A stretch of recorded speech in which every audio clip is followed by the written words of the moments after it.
Salut à tous, alors c'est Fred Delavier, l'auteur du guide des mouvements de musculation. Alors ce soir je vous fais une petite vidéo pour vous expliquer comment la bipédie a permis à l'homme d'acquérir un langage complexe, abstrait, qui lui a permis ensuite de pouvoir créer son histoire et puis de créer les civilisations. Alors ça paraît un peu éloigné, alors je vais vous expliquer un peu ce qui s'est passé. Quand l'homme est devenu bipède, précisément ses ancêtres qui avaient un peu la vie de nos cousins, les grands singes, hein, les chimpanzés, bonobos, gorilles. Euh, ils vivaient en partie dans les arbres et ils se déplaçaient d'un arbre à l'autre d'une façon quadrupède et occasionnellement sur deux jambes. Mais ce n'est pas une bipédie totale qu'ils avaient. Donc nos ancêtres ont trouvé un jour le moyen, je vous expliquerai plus tard comment ça s'est passé assez rapidement, de se redresser. Et en se redressant, ils ont complètement libéré les bras de leur fonction locomotrice. Parce que quand vous voyez les singes qui se déplacent, en général, même les bonobos, hein, ils ne se déplacent pas tout le temps debout, hein, ils sont la plupart du temps sur leurs phalanges, hein, les mains comme ça, et les bras ne sont pas pendants, ils sont pratiquement tout le temps utilisés pour le déplacement, même quand ils se déplacent dans les arbres. Hein. Donc, en devenant bipèdes, les premiers australopithèques ont libéré leurs mains.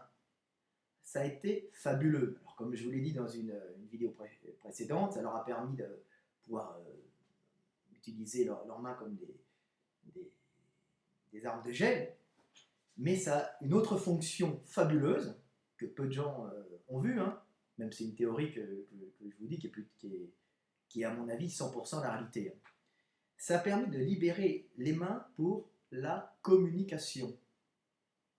C'est-à-dire qu'en libérant les mains, nos ancêtres pouvaient enfin, en se déplaçant, communiquant entre eux, indiquer des directions. Ça veut dire qu'ils pouvaient indiquer, par exemple, se grouper pour une chasse, pour aller chercher un objet, ils pouvaient indiquer l'endroit où ils allaient. En indiquant l'endroit où ils allaient, ils indiquaient l'avenir. Ils pouvaient aussi indiquer l'endroit d'où ils venaient quand ils communiquaient entre eux. Quand il y avait un ennemi qui arrivait, ils disaient « Oh, j'ai vu », je sais. Ils voulaient exprimer qu'ils avaient vu un danger quelque part. Bah, ils devaient pousser des cris et montrer derrière comme ça. Donc, en indiquant l'arrière, ils indiquaient le passé. Il n'y avait plus qu'à rajouter sur ces mouvements des sons dans le genre et ils se trouvaient avec dans leur langage la possibilité d'indiquer le temps, ce que nos cousins les singes ne peuvent pas. On a fait beaucoup de recherches, vous savez, on a appris à certains singes le langage des sourds-muets, avec une certaine réussite. Ils peuvent donner des noms à des objets, ils donnent des signes, mais il y a une chose qu'ils ne sont pas capables de faire. Ils peuvent dire qu'ils sont en colère, par exemple, on leur donne un signe pour la colère, pour quand ils ont faim. Mais ils n'arrivent pas à exprimer des actions dans le temps. Vous voyez, demain, je vais faire ça. Vous voyez, ça, c'est pas possible, c'est la grande différence, c'est le langage abstrait. Pourquoi? Parce qu'ils n'ont pas, au cours des millions d'années, travaillé les zones du cerveau de l'abstraction. Vous voyez? Donc, qu'est-ce qui se passe? En libérant les mains, on a des outils d'indication directionnelle. L'avant, l'arrière, le côté.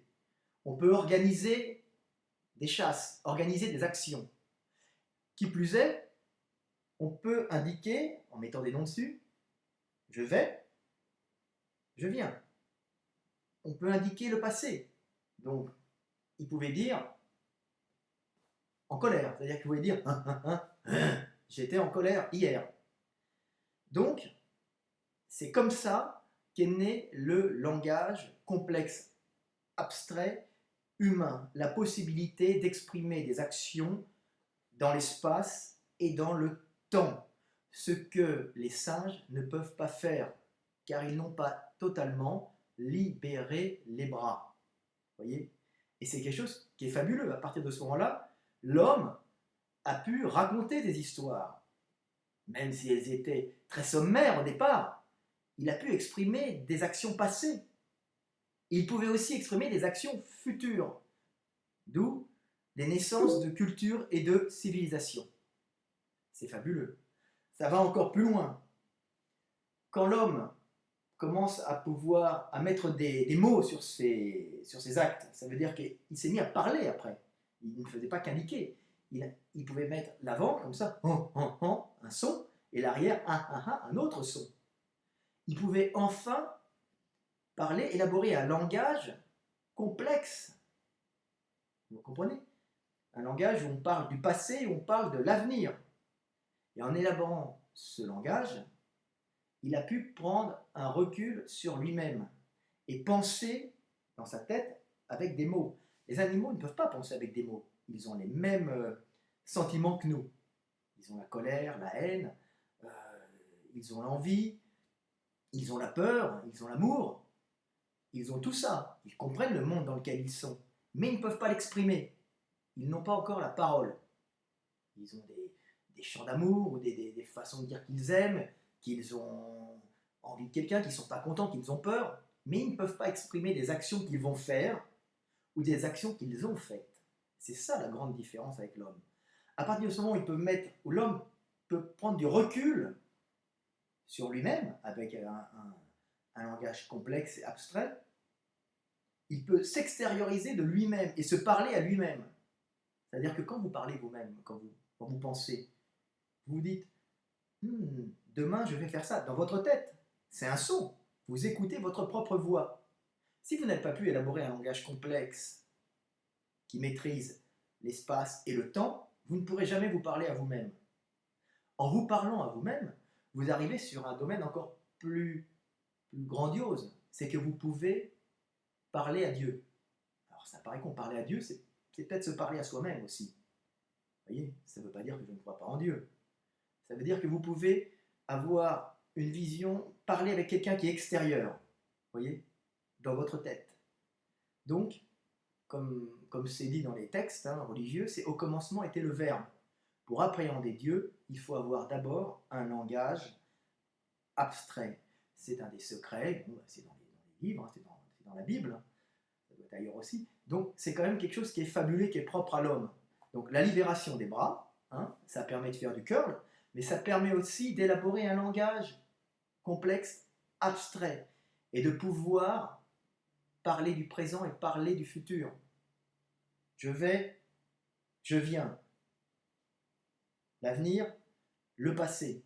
À partir du moment où nos ancêtres ont pu indiquer où ils allaient, où ils venaient, ils pouvaient enfin élaborer un langage complexe. Un autre petit truc que j'ai à dire, on voit souvent on voit à la télé, vous savez, vous avez peut-être entendu cette histoire, que les singes ne peuvent pas parler parce qu'ils n'ont pas un larynx assez développé, et c'est complètement faux. Vous pouvez élaborer un langage de cliquetis. C'est un avantage, mais c'est pas ça qui fait l'homme. Ce qui fait l'homme, c'est la libération de ces outils merveilleux qui vous permettent de communiquer et d'exprimer le futur et le passé. Nous sommes des hommes car nous avons libéré les mains. Et les mains nous permettent de communiquer ce que nous allons faire et ce que nous avons fait.